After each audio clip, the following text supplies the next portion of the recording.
بسم الله الرحمن الرحيم. إلهي بقى مهله waxaan rabaa inaan shacabka u sheego Soomaaliyeed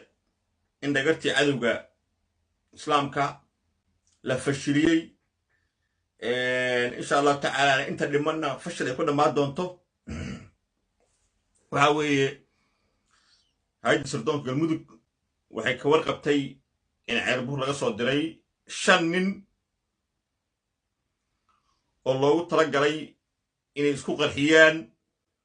dhuusamareeb iyo gurceel iyo gaalkacyo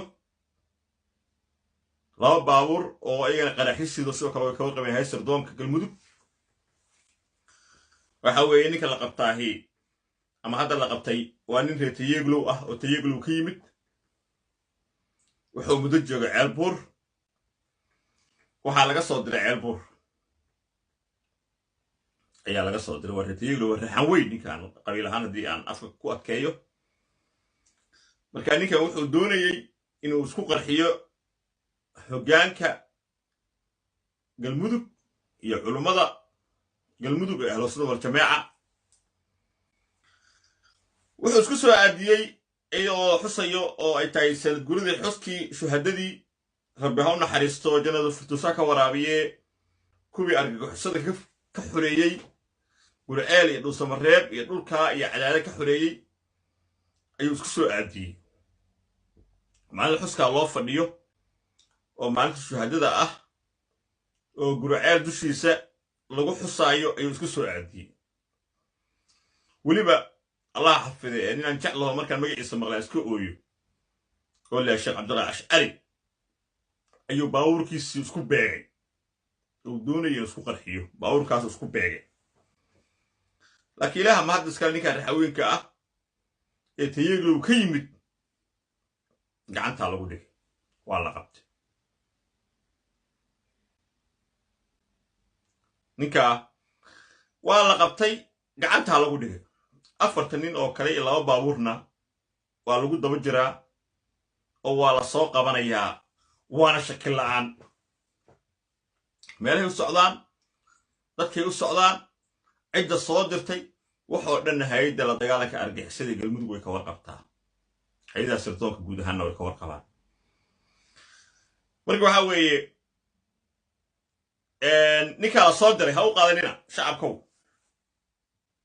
waa arrin siyaasadeed weeye arrin siyaasi weeye oo la wada og yahay oo la yiri ragga jamaacada culimada ahlu sunna wal jamaa ayaan galmudug ka qabsan la'nahay galmudug inaan gumaysanaa rabna kuwaas dhaafin la'nahay bal macallin maxamuud iyo madaxa xukuumadda mataqaanaa Sheekh Shaakir iyo ninkii halyeeyga ahaa mujaahidka ahaa ee ku cuuriyaamay dagaalka oo qawaarijta kula jiriyo wahaabadii argagixisada Sheekh Cabdullah Ash'ari aan dilno marka hore oo wajiga koowaad kuba qaraxa halala beegsado oo hal lagu dilo ayuu ujeedka ahaa marka waxa weeye waxa ogaanaysaan qawaarijtii argagixisadu qandaraas bay haystaan mashruuc ay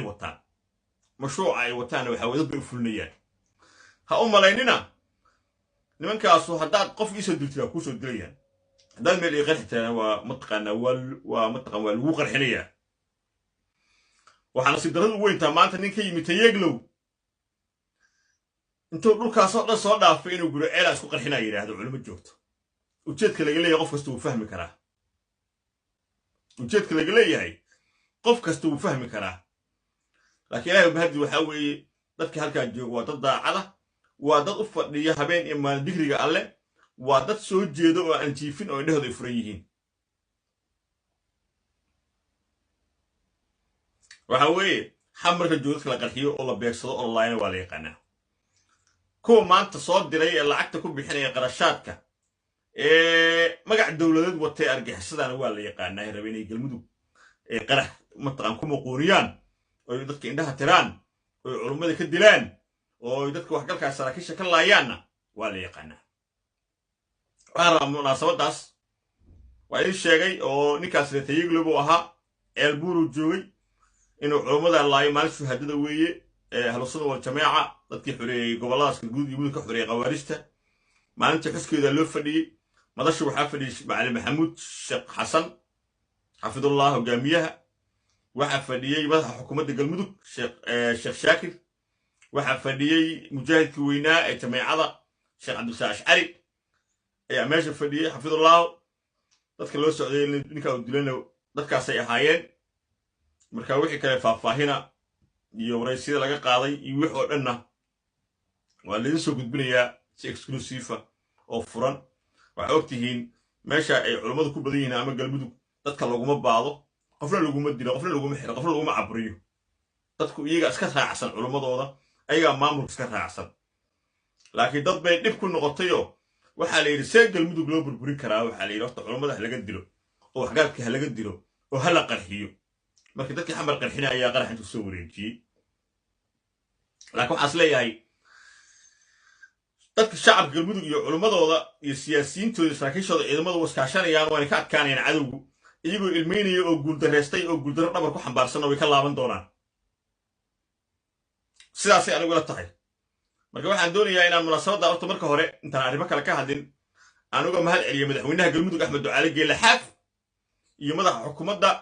sheekh shaakir magacaabista ay soo magacaabeen agaasimaha hay'adda la dagaalanka argixisada galmudug inaan uga mahad celiyo doonayaa hay'addaas inay maanta ku dhiiradeen dhistaankeeda taas waxay uga gol xaaraysaa sidaan jeclahay in 6 bilood gudahood galmudug hay'addu ay ka taabaqaado iyadoo ciidamo xoogan iyo ciidamo dharcada labadaba galmudug inay yeelato inta doonay la tahay galmudug ugu soo orod ay dib u saka doonaan waxaan rajaynayaa galmudug ay noqoto maamulada ka jiro Soomaaliya maamulka ugu adag ee la sirdoonka ugu adag inay yeelato inna laga qarin mayo galmudug 6 bilood soo socota doo ilaahay yiraahdo waxa laga dhisayaa xarumo waaweyn oo hay'adaha sirdoonka ay leeyihiin hadaad maqla jirteen diyaaradaha Mareykanka iyo kuwan duuriyaha lahayn ayaa ciidamo mataqaanaa qalad soo siiyay warbixin qalad ahoo waxay duqeeyeen ciidamo galmudug iyo dadka galmudug xoolo dhaqata ah taas meesha way ka bixi doontaa insha Allah ta'ala doo ilaahay yiraahdo way idinka ilaahay ku xiranta waxaan ku tusinayaa hobyo ilaa geliso ilaa galka ilaa dhuso mareeb inay ka aflaxaan oo ka tus qaadaan ilaa abud waaqi balanballe ciidamo sirdoona inay xoolo dhaqatadu noqdaan inay kuwa shaqaalaha noqdaan inaan cidno ogaanin sirdoonka ka shaqeynaya galmudug inaysan cidno ogaanin qofku yahay inaysan noqon doonin kuwii kaarka la soo baxayay ee dadka tusay dhahayay sirdoonaan ahaa iyo hebel u shaqeeya dhahayay saasay noqon doontaa galmudug waxaan kaloo aan ugu bashaaraynayaa oo u sheegayaa shacabka galmudug ka soo jeeda shacabka Soomaaliyeed ee galmudug jecel in khilaafkii galmudug ka jiray uu maalmo gudahood dhammaan doono haddii ay jirto beesha cadaado inay wax tirsanayaan in la xallin doono iyo lagu bashaaraynayaa waxaan kaloo ugu bashaaraynayaa oo ku wargelinayaa in xildhibaanadii galmudug ka soo jeeday oo 1 iyo 2 iyo 3 ka maqan yihiin 1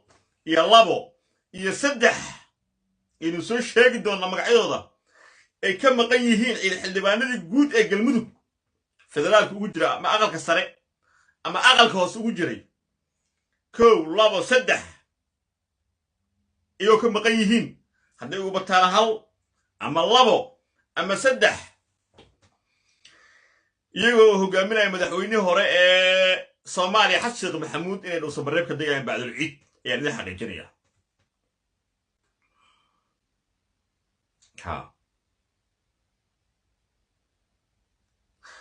in Xasan Sheekh Maxamuud oo hogaaminaya xildhibaanadii galmudug odayaashii aqalka sare gabdhihii iyo kuwii aqalka hoose golaha shacabka kulli inay ka degayaan dhuuso mareeb waxay xaqiijinayaa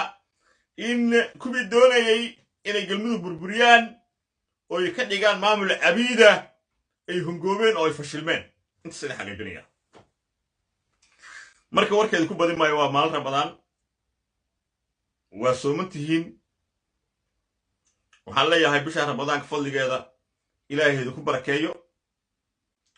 وحلا يا هاي بشهر رمضان فضل جادا شهداء أهل السنة والجماعة عن سياسي مجاهدين تاها أيقو قوارثة يا أرجع سنة دجالة يا كشهيدي دجالة ذيك دعي يقول عيل وسمرها بيقولك يا عدادو وحلا يا هاي قال كعي إلهي جلت فردوسها كورابيو وذكرنا عافمات الله السيو انت داو انتنا يا حلا إلهي عافمات تام هالسيو وحلا يا إن شاء الله تعالى ولقعت كان دونا أرجع حسدا كوا موقع اسمه جنية دجال كود ديارة يكوا شارك الدولار كشل يعني اسمه جنين وحيابها دعية أو الداهة قداش يسكن معمولية كل ولقعت كان يا وحوي dadka Soomaaliyeed waxay wadagiin maanta hal guri wadagiin wax qarsoon ma leh dadka Soomaaliyeed maanta wax ka qarsoon ma laha hal guri la wadagiin inta nacaba iyo inta aan nacab ahayn intana ya waa ognahay reegamuhu waa ogyihiin waxaan leeyahay shacabka galmudug haddaad maqlaysaan aynu ficil yeelano ficil aynu yeelano doofaarka ficil la'aan loo cadaabaa ficil aynu yeelano shacabku waxaan leeyahay u istaaga inaynu dekada hobyo furno ha buntland dekada labaad furnaysa garaacalehe waa nagu doqonnimo waxaane aynu u istaagno inaynu furanno dekada hobyo kadibna dekadaha kale u gudubno shacabku waxaan leeyahay u diyaar garooba dal iyo dibad in cadowga weeraradooda ay si wada jir uga hortagno shacabka galmudug taasaan ku leeyahay waxaan leeyahay shacabka galmudug u diyaar garooba inaan cadowga ka hortagno waxaan leeyahay shacabka galmudug difaacda madaxweynihiin Axmed Ducaale Geelle Xaaf madaxa xukuumadda Sheekh Axmed Shaakir iyo culimada ahlu sunna wal jamaa laga soo bilaabo kuwa laagta gaalka ay joogo ilaa kuwa mataqaanaa jooga martabangaroorre kulligood wada reer galmuduga waxaan leeyahay culimadu aanu garab joogno madaxda galmudugna aan garab joogno waxaan leeyahay ogaada waa taariikh waxa qormayo taariikh way waxa qormayo weligeena casnimo nagulama sheegin lama dhihi dadka halka kiima nacsi ahaa dadkii halka ka yimid nacsi ahaa nagulama sheegin cadowga galmudugna waxaan leeyahay haddaad shalay maqli jirteen dhuusan mareeba ciidamo taangiyo wato siyaad barasoo diray yay sii dhex mareen cadaala ka weerareen maanta ciidamo taangiyo wata ka soo weerari maayaan cadaala soo dhex mari maayaan dhuusan mareeb ka weerari maayaan cadaada waa dhuusan mareebna waa cadaado dadkuna waa wada dhasheen waana isjecel yihiin maanta ninka madaxweyne ah wuu sii ahaanayaa ka madaxweynenimo rabana berito noqon doonaa galmudugna waa israacaysaa taa waa balan waa u dhammaaday khilaafkii xildhibaanada galmudugna kuwa labada iyo halkay saddexda ay sheegayo ee la diido ee imaan waayo ee difaaci waayo galmudug waa igu wallahi waa igu billahi wataasixun oo foolxun ayay ku dambaynayaan wabillahi tawfiiq asalaamu calaykum waraxmatullahi wabarakaatu